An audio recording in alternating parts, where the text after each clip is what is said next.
बनी इसराइल तारीख़ की वो सरकश कौम है जो तकरीबन हर तरह के गुनाह और जुर्म में मुब्तला हुए।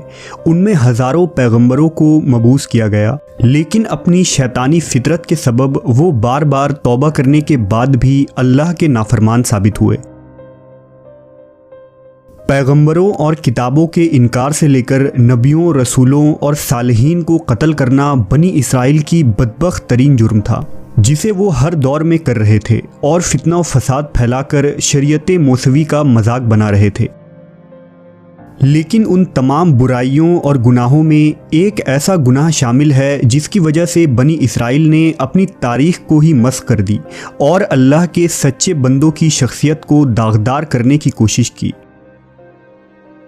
दरअसल बनी इसराइल के काजी और उलमा ने अल्लाह के भेजे हुए नबियों और पैगंबरों पर तरह तरह के इल्ज़ामात और बहतान लगाए, यहाँ तक कि उन्होंने अपनी किताबों में पैगंबरों के वाक़यात में रद्द बदल कर दी और नबियों को नौज़ुबिल्लाह झूठा, गुनहगार और बदनीयत साबित करने की कोशिश की, जिसे कुरान मजीद में अल्लाह ने तरदीद करते हुए फरमाया, बाज़ अहले किताब इस बात की ख्वाहिश रखते हैं कि तुमको गुमराह कर दें, मगर दरअसल ये अपने आप को ही गुमराह कर रहे हैं।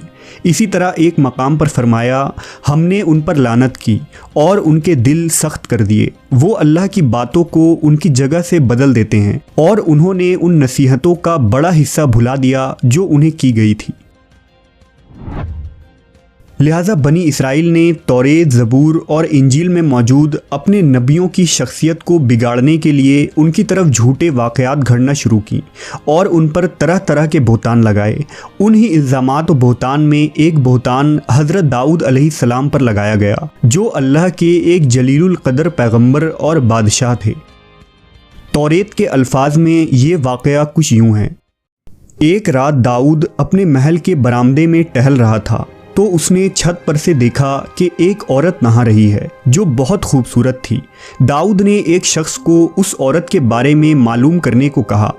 उस आदमी ने बताया कि वो बतसबा है जो इलाम की बेटी और सिपाही हित्ती ओरिया की बीवी है। तब दाऊद ने अपने आदमी भेजकर उसे अपने पास बुलाया और वो उसके पास आया और उसके साथ हम बिस्तर हुआ।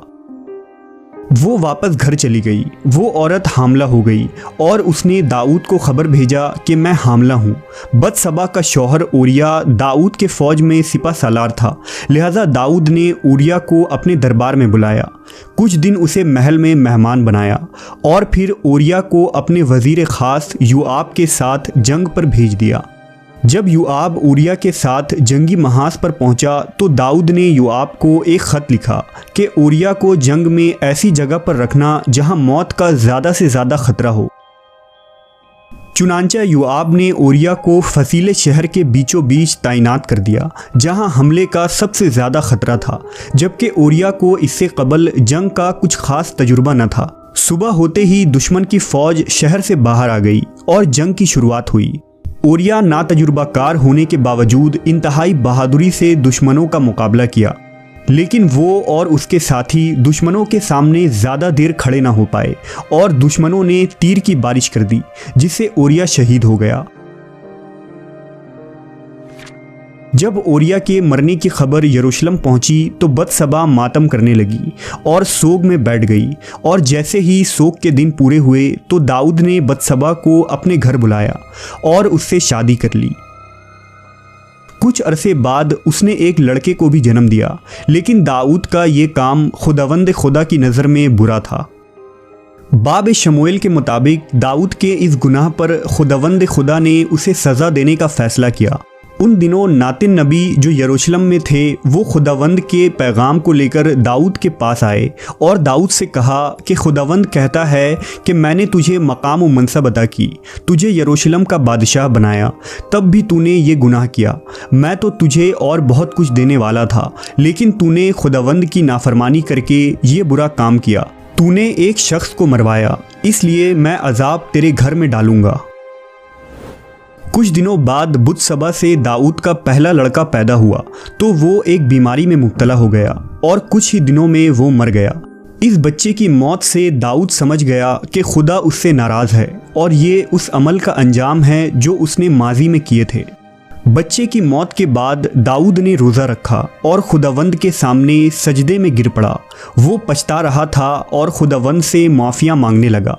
दाऊद ने सच्चे मन से ईमानदार होकर अपनी गलती को खुदावंद के सामने तस्लीम किया और तौबा भी की। लिहाजा खुदावंद ने उसकी तौबा कबूल की और उसे दूसरा बेटा अता किया, जिसका नाम उसने सुलेमान रखा, जो खुदावंद का फर्माबरदार रहा और आगे चलकर हैकल की तामीर की। उलमा यहूद ने अपने मुक़द्दस किताब में जो इल्ज़ाम हज़रत दाऊद अलैहिस्सलाम पर लगाए, इसे इतना आम किया गया कि यह ज़बान ज़द हो गया। यहाँ तक कि बाज़ मुफस्सिर कुरान ने भी तफसीर की किताबों में इस किस्से को ऐसे ही नकल कर दी, जो एक फाश गलती थी। इस किस्से पर तहकीक के बाद इमाम फ़खरुद्दीन राज़ी ने लिखा है कि दाऊद अलैहिस्सलाम की तरफ ये मंसूब अफसाना गुनाह कबीरा के करीब तर है, जो सरासर बातिल और बेहुदा है। अगर ऐसा झूठ किसी फासिक तरीन शख्स की तरफ भी मंसूब की जाए तो वो भी इसे बर्दाश्त न करेगा, और जिसने इस किस्से को हज़रत दाऊद अलैहिस्सलाम की तरफ मंसूब किया उस पर लानत है। दरअसल इस किस्से के पीछे छुपे असल हक़ाइक़ ये हैं कि जब हज़रत दाऊद अलैहिस्सलाम के बाद आपके बेटे हज़रत सुलेमान तख्त नशी हुए तो उस वक्त बनी इसराइल में एक जमात हज़रत सुलेमान के बादशाह बनने पर नाखुश थे और वो सुलेमान अलैहिस्सलाम के मुखालिफ हो गए। यहूदियों के उस ग्रोह ने हज़रत सुलेमान की पैदाइश को मशकूक बनाने के लिए ऐसे बेबुनियाद किस्से घड़ लिए और उन्हें तौरेत में शामिल कर डाला, क्योंकि सुलेमान अलैहिस्सलाम बतसबा के बेटे थे। इस किस्से को यहूदियों में नस्ल दर नस्ल पढ़ाया जाने लगा और इस तरह ये तौरेत का हिस्सा बन गया। इस वाक़े से पता चलता है कि बनी इसराइल अपने अंबिया कराम पर फहश इल्ज़ाम लगाने में किस कदर बेबाक थे। ऐसी चीज़ें जो एक आम शरीफ आदमी की तरफ भी मंसूब करते हुए इंसान हिचकिचाता है, बनी इसराइल बेदरीग अपने नबियों और सालिहीन की तरफ मंसूब कर दिया करते थे।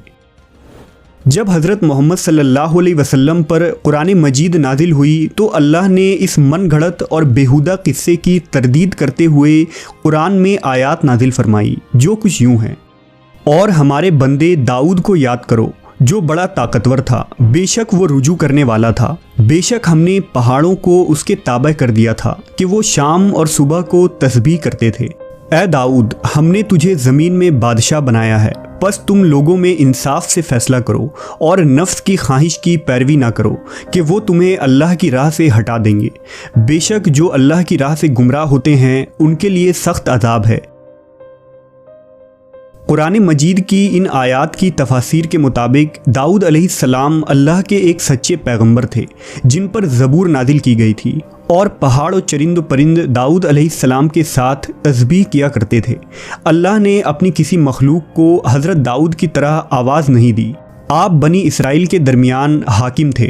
आप एक दिन खाना खाते और एक दिन रोज़ा रखते थे और बहुत ही जाहिद और इबादत गुजार बंदे थे। बिलाशुबा अहले किताब ने तौरेत और इंजील में ऐसी तहरीफ की जो खुद उनके पढ़ने वाले आज तस्लीम नहीं करते हैं। वहीं कुरान करीम रहती दुनिया तक के लिए किताब हिदायत है जो हर किस्म की रद्द बदल और तहरीफ से पाक है और क़यामत तक के लिए इंसानों के लिए हिदायत और नूर का सरचश्मा है।